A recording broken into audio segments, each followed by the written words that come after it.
This is my journal. This is my journal, that's why. I'm sending it to you guys so that you can listen to what goes on in my life. This is all personal stuff. Okay, so Wheel of Time has now been out on Amazon for a couple of weeks, maybe 3 weeks, right? Because they have now 5 episodes, and there've been a number of other videos that have been talking about the Wheel of Time, some praising and some criticizing, but we just felt strongly that we needed to post a video of our own to talk about this first off, the series that we love and have loved for many years. That's one of our favorite fantasy series of all time. I think it is our favorite. It's our favorite fantasy series. Fantasy no, series. I like one more better, but I've read this one more times. Okay. I think it's my favorite fantasy series. And where we feel like the Amazon series has succeeded and where we feel it has failed. And just to give our reasons why. Hooray! So maybe we can start with talking about just adapting to a new medium, because books and film obviously are very different mediums. They're very different storytelling mediums, and what is required to tell a story in one is not required to tell a story in the other. A picture is worth 1,000 words. That you have these moments on screen that you can convey so much more. That being said, we feel like the series failed where it didn't need to fail in conveying a number of things, that were present in the books. And perhaps the most egregious is the characters and character empathy. So maybe let's just jump there. No. No, we need to talk about possibly what they were trying to accomplish with this as well. Because one of the big things with movies is shows is that you're trying to keep up with the Joneses. You're trying to keep up with the people that are across the street. You see another film that makes it big. You see Harry Potter. Oh my gosh, Harry Potter did this fantastic thing and it blew up both book and movies, and they had this audience that just was crazy big. If you go back and read those books, they are not written well. If you go back and you watch the movies, they are not done that well. But it was something that was new. It hit just the right audience. It hit a younger audience that those things don't really matter for. And it also was this big thing, like brand new. This was kind of a new idea and a new thing that came out. I'm saying kind of. It was done that way. It hit the right audience at the right time. And honestly, I mean, it did. The books are what blew up. The reason they made the movies is because the books were so popular. It's the whole reason they made Twilight is because the books were so popular. And once again, but let's not go there. But the point is, Brian, stop it. You don't ever interrupt me. No. No, the point that I'm trying to make is that you can't keep up with the Joneses on this. You can't keep up with Game of Thrones. Game of Thrones is this massively. I think Game of Thrones is what prompted this, really. Because it set this standard, right? Yeah. And they thought, we need to do what Game of Thrones did. We can't rely on the merits of this story by itself. We have to, I feel like they felt like they had to impose other things on the story. They have to have some nudity. They have to have some sexual relations, even if it's just implied. Comes to film and TV, like I said, they're two different mediums and they should be treated differently. And it's okay to change things from one medium to the next, as long as you are conveying the story in its fullest potential, And I feel like it failed, especially with having empathy for the characters.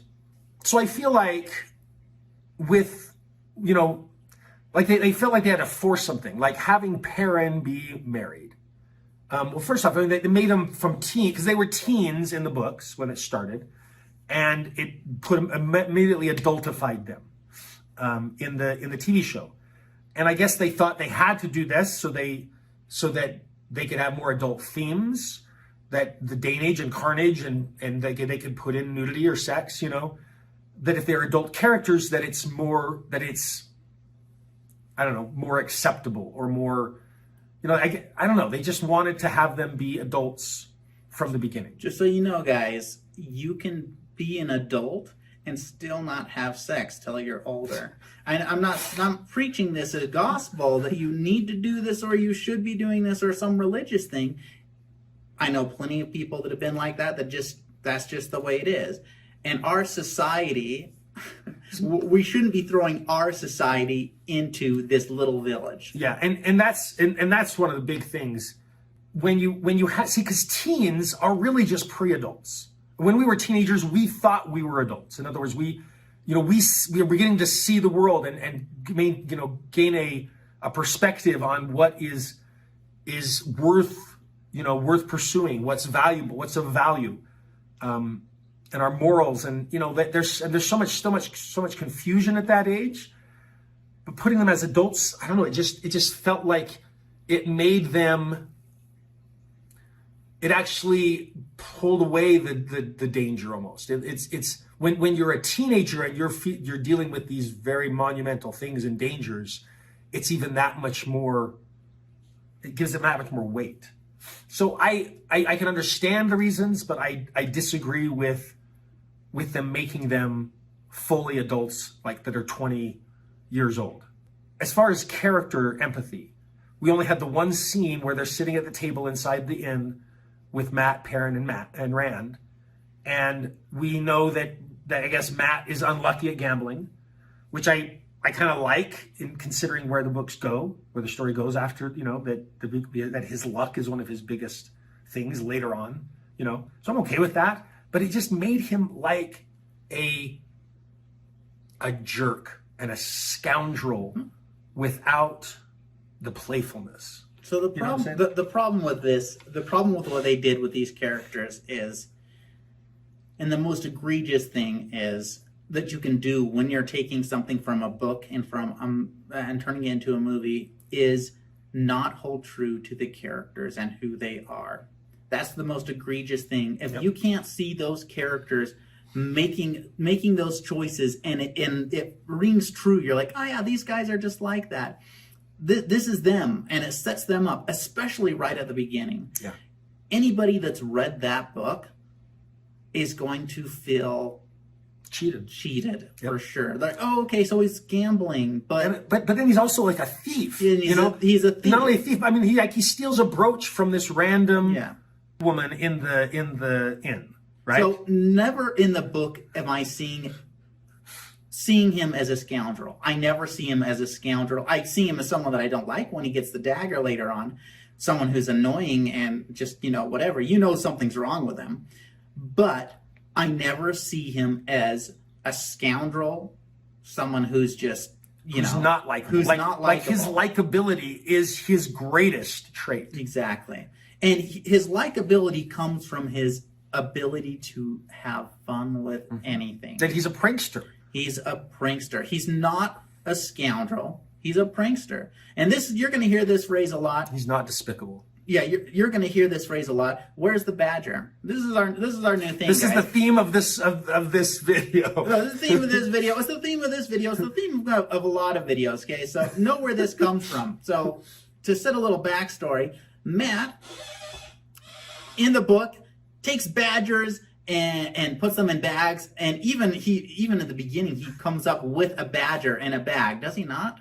It's been a long time since I've read it. It's been so long. It's just the principle of it. But it's the principle. He has this badger, and the whole idea is that he's going to throw this badger, let it loose among the women's circle. Or exactly. Women's circle or the kids or whatever. No, maybe not the kids, but somewhere else where the badger is just going to cause havoc because everyone's going to start running and he's going to be laughing. Yes, stupid. Kids are stupid, but still, the idea is, hey, we're having fun. Yeah. We're going to prank. We're going to do something. And his whole thing is always doing a prank or doing something that gets him out of that. Also, horse racing. He's a good judge on horses. They bring it up in the movie or whatever. It doesn't have the background for it, right? Yeah, you don't show his. I mean, they could have had that at the Emmons Field. They could have showed so many things, like him and his dad, like doing a little horse race. There was a horse race going on. Yeah. Something That's going on, idea. and just off in the thing, like lots of stuff going on. So where's the Badger in this? Them going in and being like, he's like, I'm in debt because I've been gambling, says, oh, okay, first off, he's a scoundrel. He's got this addiction problem. And that he, I don't know. It just wasn't. It was a melancholy. It was nothing was, oh, this is funny. This is fun. This guy's likable, sort of a thing. Yeah, I think that with where's the Badger? Where's the Badger? Where's the thing that makes you like him? So coming back to Lord of the Rings did this very well. They established the Shire, this village, and Gandalf coming in and it was such a picturesque, quaint village that was, you just loved the place and you loved the people and had the celebration. And then Merry and Pippin do the whole thing where they get in the fireworks.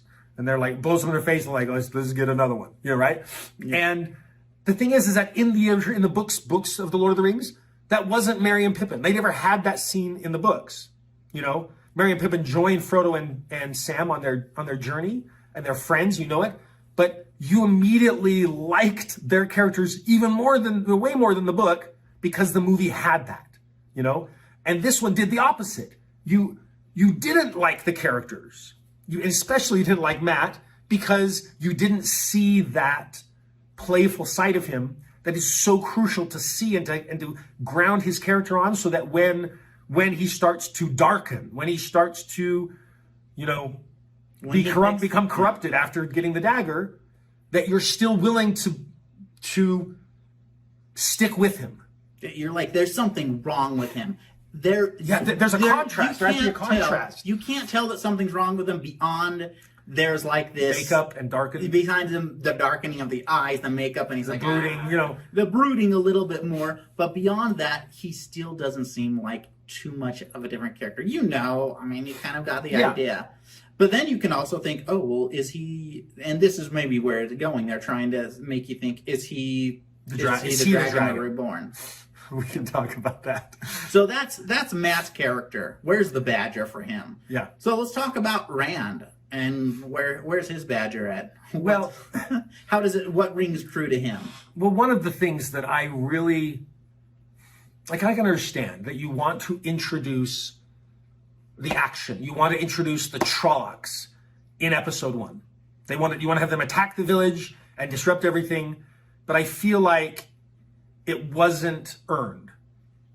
We can talk more about that. But like in the books, the actual attack of the Trollocs on the village happens off screen, and so you probably don't. I understand you wanting to have it on screen, to have all the carnage and all the fear and burning and all that's happening there.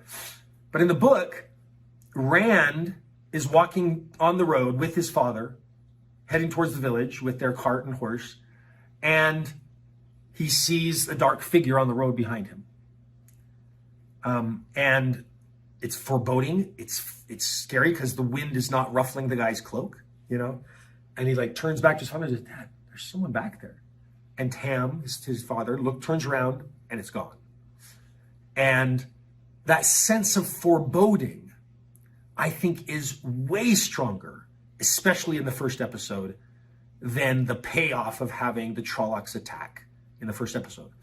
That, and this is something I feel like has been throughout, is that the best scenes and in movies and books and whatever is where you earn something, that you earn a pause on stage, that by clipping the dialogue up to that point, you earn having the Trollocs attack by having everything upbeat and pristine ahead of that, but you also earn the Trollocs attack if you have that foreboding sense throughout the first episode where they attack, and then it's a payoff, and I feel like that wasn't earned. I feel like they were And they ripped apart this first book so fast, and they went kind of into the second book, but they didn't finish the first book. They're changing the way things, but they took out so much.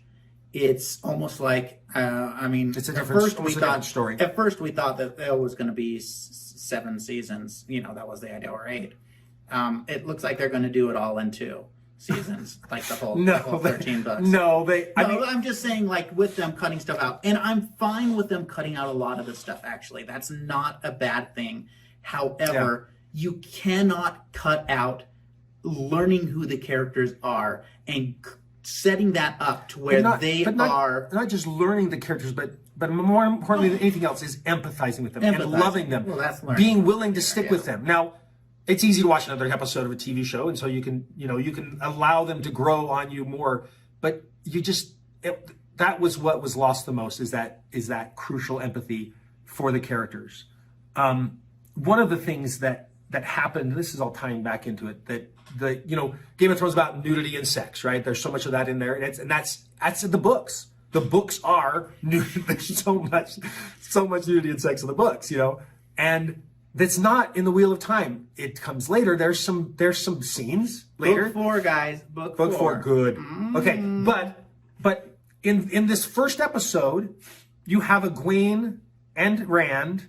They, the parents, hey, do the dishes, and they head off, and they're in their parents' inn, and then they start making out, and the next thing it cuts to, Rand has his shirt off, and he's putting it back on, and Egwene is wrapped in a blanket, obviously not fully clothed underneath, which implies, they just had sex in her parents' inn, okay, and that's where the relationship is. And not even with that, like they have so many different conflicting ideas in it. So then they're sitting up on this hill, and Egwene is talking to Rand and saying, "I'm going to become the wisdom, and now we can't be together." It's like, what? So you can have sex? You can't have sex when you're the wisdom. It's like, but you can have sex when you're not married. But what's the point? What's the whole point of all of that? Is that this is a quaint, isolated village, and if anyone knows, like, small towns, things like this are not kept under wraps. No. And the traditional values, you know who's drinking from the bottle, everything, and you know who's having an affair, but this is this village. It wasn't quaint, and it didn't feel isolated, and it didn't feel like the traditional values of a village. That not enough. So the problem is that when they leave the village, nothing's different enough for it to really matter. Exactly. So it doesn't really matter. We're a big fan of having a racially diverse cast and a racially diverse world. But that's the thing, is that the world is racially diverse, not this isolated, quaint village where you have people from every possible race, it seems. Yeah. And it didn't ring true to us. Or to the book. that because even they have this great, I think that was a great scene in one of the shows. I think it was like episode 2 or 3, probably 2, where they're writing, and Matt starts singing this song about old Manetheren, and they all start joining in, and then Moraine gives them a chance to talk about the old blood runs strong in this village, and yet, wait a second, if the old blood runs strong, why isn't it the same blood? Why are there so many different ethnicities, old white men and young black women in the same village, So what they did here, guys, I'm going to explain this to you. It's called Disneyfying it. Disneyfying. I don't know if this is an actual term out there. It is now. But it is now. So where's the badger? Disneyfy.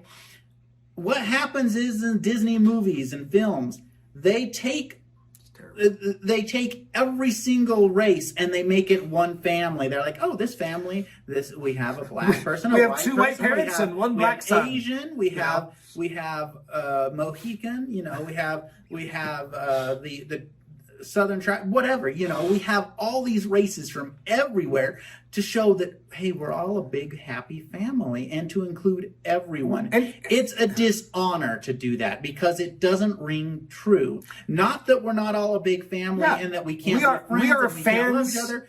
I have no problem with that, but it doesn't feel right because there's a certain amount of reality that you need.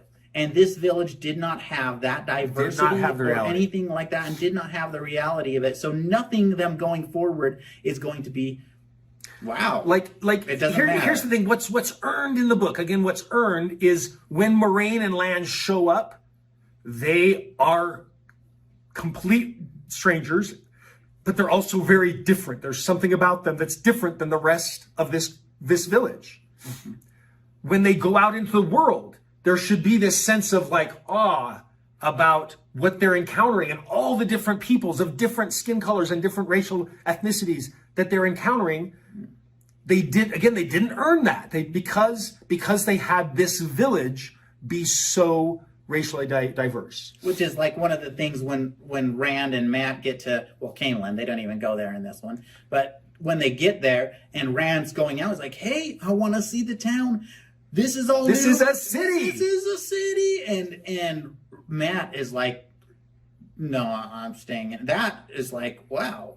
Matt, and when before Matt would have been the first one to go out to see. He wouldn't have even gone to the inn. It would have been straight out to see whatever was going on. In fact, we'll get there. But in episode 4, they had this moment where they come into the city. It's Tar Valon, but they get in the city, and this guy leads a camel past them, and they don't blink an eye. Yeah, 5. It's 5. It's the last. Is it F? Okay, but episode 5. Okay, yeah. They don't blink an eye. It's like, oh, just another day. This is an exotic animal, and they should be like, what the hell is that? Yeah, they should be all over the place. Also with that diversity, we're going back to it. It robs Rand's character of having of being different. Of being they barely mentioned, he's an Aiel. So what? He's an Aiel. They're all from different areas. Nynaeve is from outside the village too. What's different about her now? And you have all these things that are different. But that's the thing is that all of the villages, even up to Terran Ferry, they would have still had some of the same stock. I mean, like in the books, it's really something where you think, oh, don't trust those Terran Ferry folk, who are just a few villages up the way, because they're outsiders. They're unique, they're not like us with our traditional values. And it also changes in the end when in the books, when Perrin comes back to his village and it's more than a village, and it's turned into something. I completely forgot about that. Different. It is, that's the transformation, is when he comes back. This is way later on in the books, but he comes back and Emmonsfield has completely transformed, and it is now diverse. Yeah, but it shouldn't be at first, because the world needs to be diverse outside the village. Too clean and too costumey. There we go. Just like the costumes just felt too modern.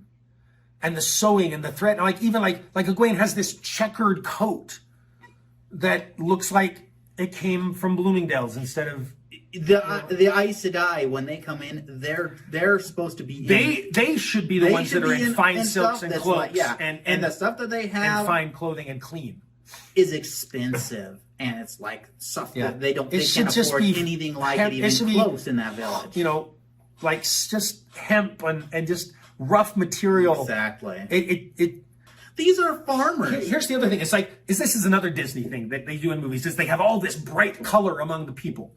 The whole village has all these yellows and reds and blues and everything. And by doing that, it takes away from the Tinkers, who we meet in episode 4. Which the Tinkers, I thought, were the best dressed, best colored for what they were, and they were still drabby, but maybe they could have had more color. It should have been more colorful than everything. Should have been in contrast to the village people from before. There should not have been all that color in the village. It should have been saved for the Tinkers, so that you're like, wow, that's really bright. Wow, these people are new and almost a little scary. Yeah, and maybe we can talk about the White Cloaks, who I think should be clean. Like they should be very distinct.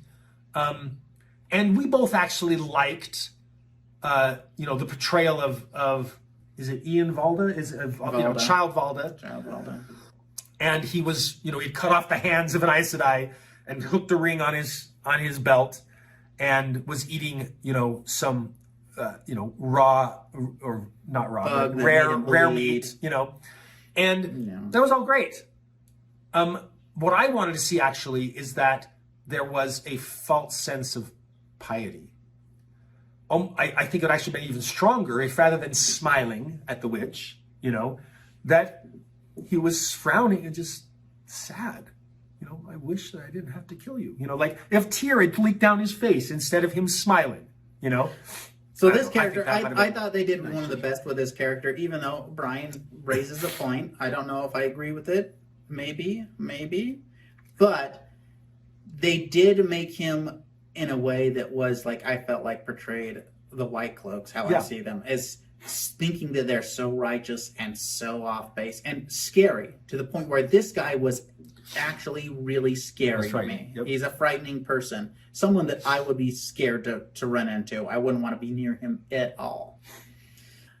We understand that you have to do something different for a movie. Of course. Or for a show. We understand that. There are so many things you could have done at the very beginning to establish who they were. And there's a lot Badger. Where's the Badger? On all of them. Especially Matt. But where's the Badger? Perrin. Oh, Thor said it best. Let's talk about his wife. Perrin coming out with a wife. Obviously, we know that she's going to die because we've read the books. Because we know the books, and he's not married. He's still a teenager. And that's fine. But they didn't need to have that in there. It did not add to his character. It didn't do anything. All they did was give him greater guilt. Yeah. And I felt like they had to do that to somehow give Perrin this burden.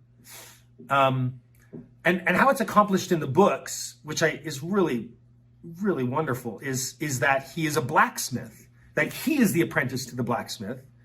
That's his, that's why he's so strong but he's really docile. I mean, he is almost like a pacifist at heart, and he would like to wield a hammer, like for the forge, rather than an axe. Yeah, because a hammer builds. A hammer builds and an axe destroys. Yeah, an axe is solely for destroying. But we very vehemently disagree with the choice to have Perrin not only be married, but to have him kill his wife in the ensuing battle at the end of episode 1. Sorry, spoilers.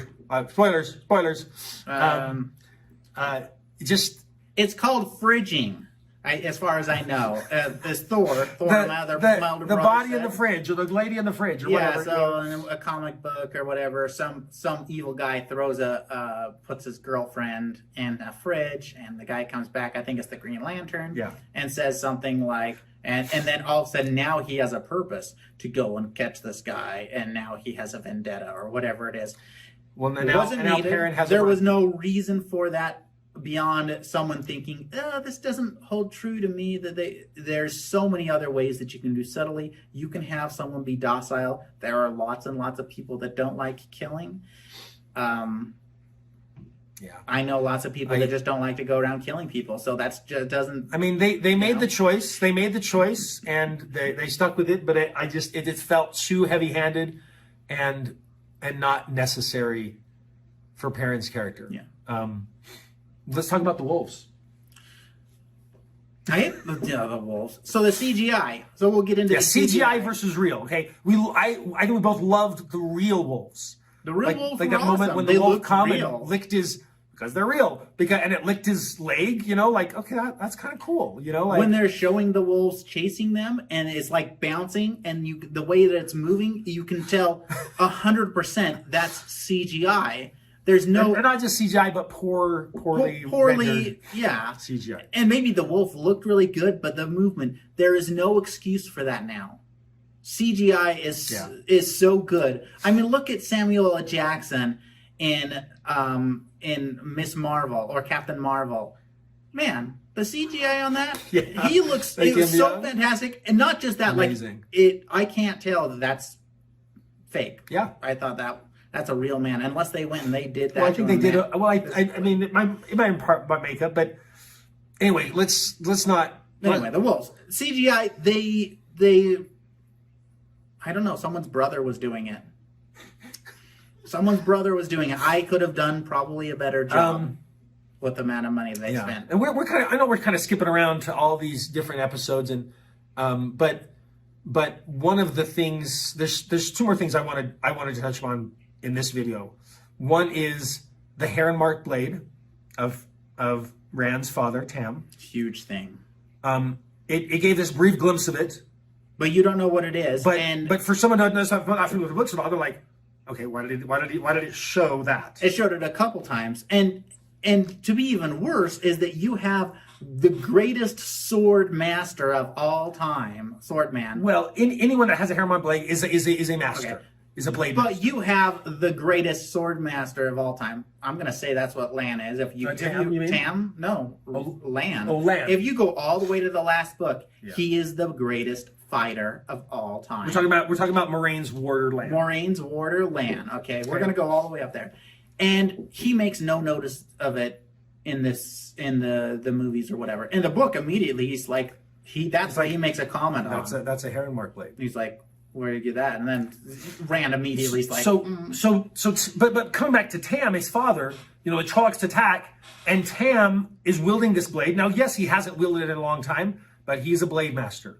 It's like riding a bike, but like being a stunt bike rider. Like he knows how to use the sword, and he wasn't fluid enough in his strikes and the flow of the blade when the Trollocs attack. Like, we both think that it would have been better for him to, just take out 2 or 3 Trollocs, like right away. Because then I have one burst in the house, right? But if he takes out 2 or 3 right away, you can have Rand be like, who is this man that I thought was my father? They just took out two of these creatures, or that he even takes out a Fade.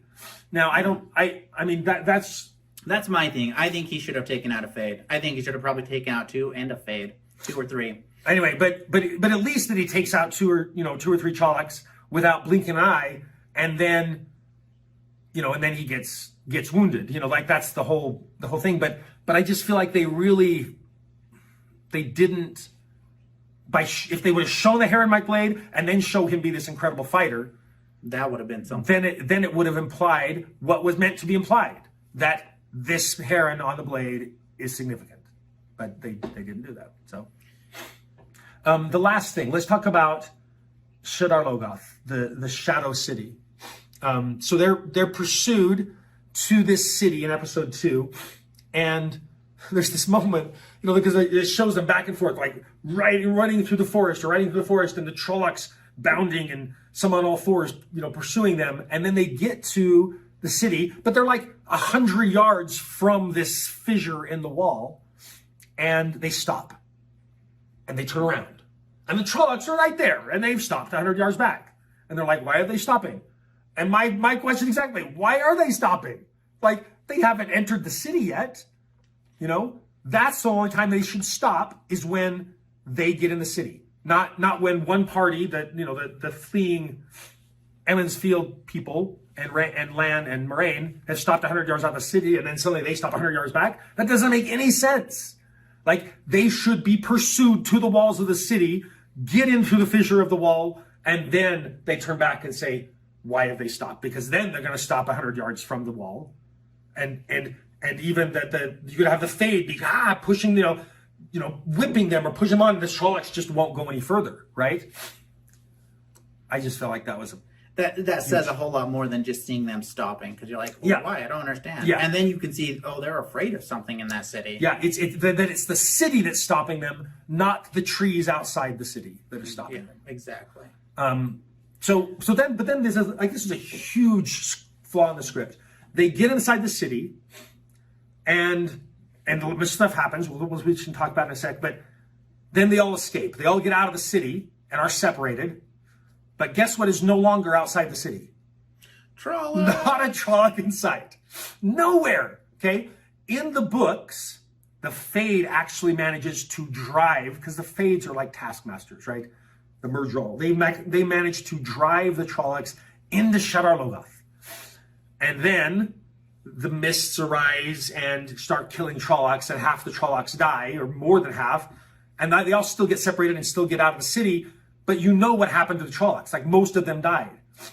But then in the books, they actually get out of the city, and they're still pursued by Trollocs. Like, Trollocs still manage to, so they get on board a boat, and the Trollocs are still there, you know? So there's a lot of confusion in the book, but it's good confusion. In this, it's like the confusion is, what happened to the Trollocs? Yeah. Why have they disappeared?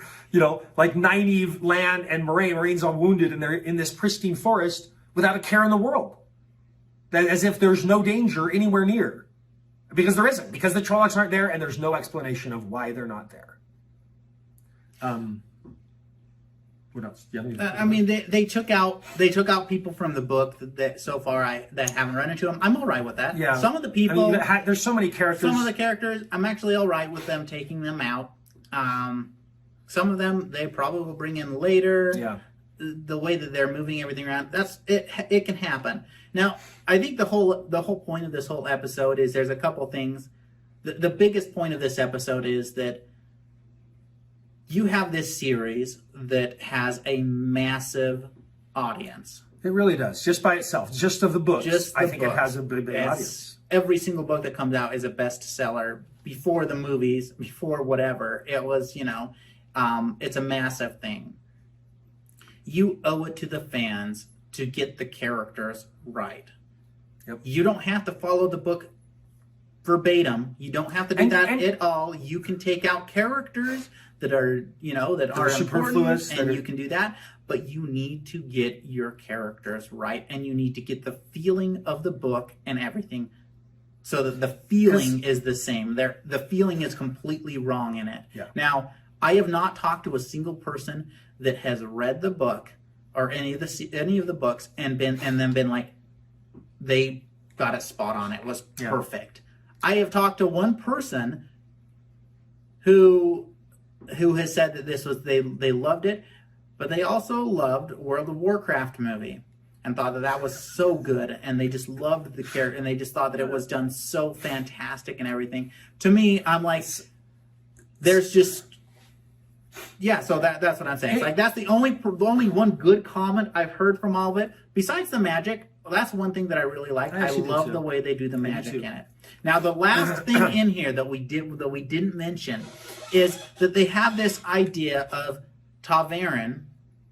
Oh my gosh. They never mention what it really is. Yeah, they just throw out this word. They throw out this word. They never mention what it is or anything like that. And me knowing the book and knowing everything, I'm like, okay. And then they imply that Egwene could possibly be the Dragon Reborn as well. And maybe that's why they took her out. It's the original reason why they took the girls out. But Nynaeve, too. And Nynaeve is what? No, they didn't say Nynaeve. No, they said the 5 of them. But it could be one of you. They said 4. Oh, maybe they did. They said 4. Because then she does rule out Nynaeve as being one possible, really, right? But either way, the original reason for taking Egwene and Nynaeve or whoever came with them out was good enough reason, because they could wield the one power and they'd be able to be trained, and it would be dangerous. There was no reason. They could have cut out so much garbage and added stuff about that in there. Even if they spent 2 episodes, and the second episode they were leaving the village, they should have done that. They cut out in the late up to the 5th one. They cut out like 500 pages of book. Well, coming back to this idea that that all the fan base of this series, like, I understand you want to appeal to everyone, and you're not going to please everyone. Everyone, especially diehard fans of the Wheel of Time, everyone's going to find some flaws, something to complain about. Something they wish they would have done or could have done. You can't please everybody, but I think that's the problem, is that they were trying to please everyone. They were trying to please the Game of Thrones audience. They were trying to please the Wheel of Time fans, and they were trying to please people who wouldn't know the Wheel of Time from anything else. And you're always going to fail. Even more so, I think, if you try to do that. I want you guys to know, the producers out there and directors or whatever, that feel like you have to have oh, we have to have this much sex in it. We have to have this much X amount of nudity. You know, land walking into a tub. I didn't care about that one. The land walking into a tub, I'm fine with seeing that. Yeah, I'm okay with seeing his butt. What I'm not okay with is him not being on guard to protect his Aes Sedai. You know. Yeah. I don't know. Whatever. It's not their relationship. No, I don't know. They changed that thing. So, but the point is that you can still gain those audience. If they're only there for nudity or whatever, they're going to be sorely disappointed in this book or this show. Yeah, like you have to be true to the story. It's the story. It's the characters that will carry any story. And I just was not invested in the characters. I did not feel like I didn't care about people dying in the village when the Trollocs attacked because I didn't care about the village, and I didn't care about the people yet. No. And that, I think, is the greatest, most egregious failing of this show so far is its failing to these beloved characters who I am absolutely rooting for in the book. So there it is. Where's the badger, everyone? Yeah, where's the badger? That, and there was some other catchphrase. No, badger? And don't Disneyfy. Yeah, no Disneyfying it, please. All right. So anyway, if you agree, if you disagree, let us know. We're going to keep on ranting. But I feel like if we would love to hear your comments, and if you like what we said here, if you agree, please give us a like, and we'll talk to you next time.